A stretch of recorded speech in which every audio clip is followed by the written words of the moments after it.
So I'm by the names of Nanto Margaret, presenting a biometric attendance system. So I tried to introduce my system with the keywords that I will be dealing with. That is the biometrics that I explained as the biological measures or like biological measurements that can be used to identify an individual.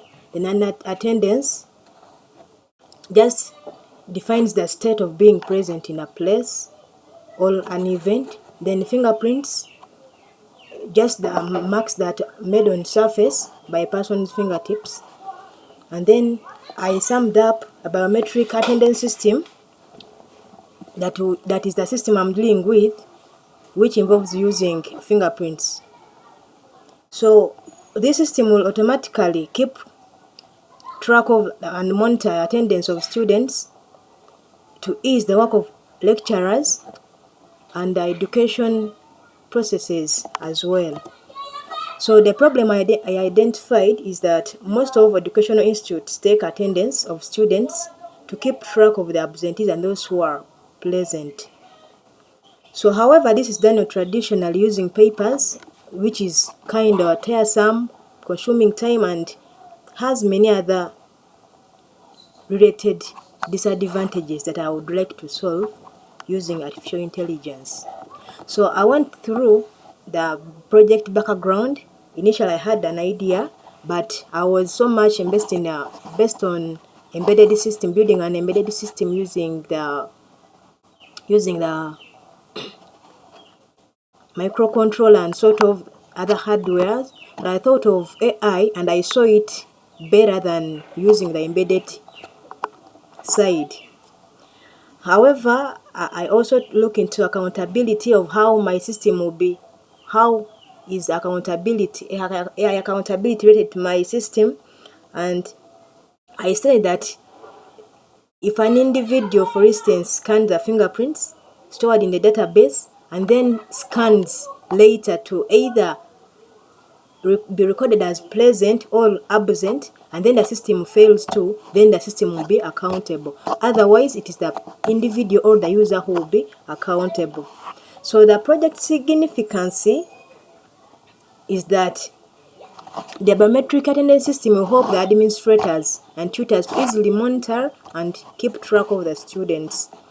So it also is decision-making processes, now like in the assessments and sort of. So the scope of my project is in schools, more especially classroom area during lectures, but also we can extend this system to the entire staff to benefit of entire school. So the data set description, I chose the Sokoto database, that is abbreviated as Sokofeng, because of the few factors that I put into consideration that this data set used and had. Also, on selecting my data set, I had features I considered that such as the labels for the gender, finger names, the hand name, and the altered versions of 3 different levels of alteration. So these are the features that I tried to figure out in my data set that I selected. So factors I considered is the nature of the problem. So according to what I had at hand, the problem I had identified and what I tried to solve, I saw Sokofeng database would work better than any other database I came across. Sorry, data set I came across. So also the level of accuracy, they had a lot of images, so meaning it had enough data. So if I train my model, I believe if I train my model using this data set, accuracy will be guaranteed.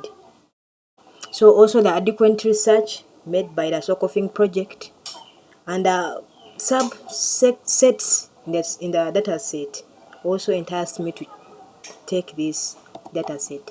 The methodology is the context analysis that I put into consideration since it deals with multiple class classification model. So this allows generation of predictions for multiple classes. That's why I consider this methodology as appropriate. So I also did data preparation and cleaning.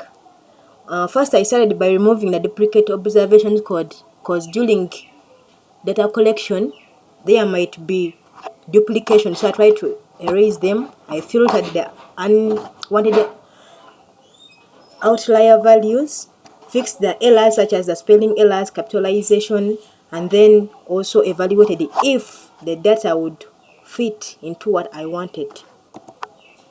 So in the process of data cleaning, I also tried to create heat maps for my project, and that is my heat map. I created a correlation matrix, and that is that matrix. I tried to create a box plot summarizing the 5 numbers, that is the median, lower quartile, upper quartile, minimum and maximum value, and then I used the box plot to find the outliers. So I also used models like the deep neural networks, the logistic regression, decision trees, the naive Bayes, k nearest neighbors, random forestry, because of I just used these models to train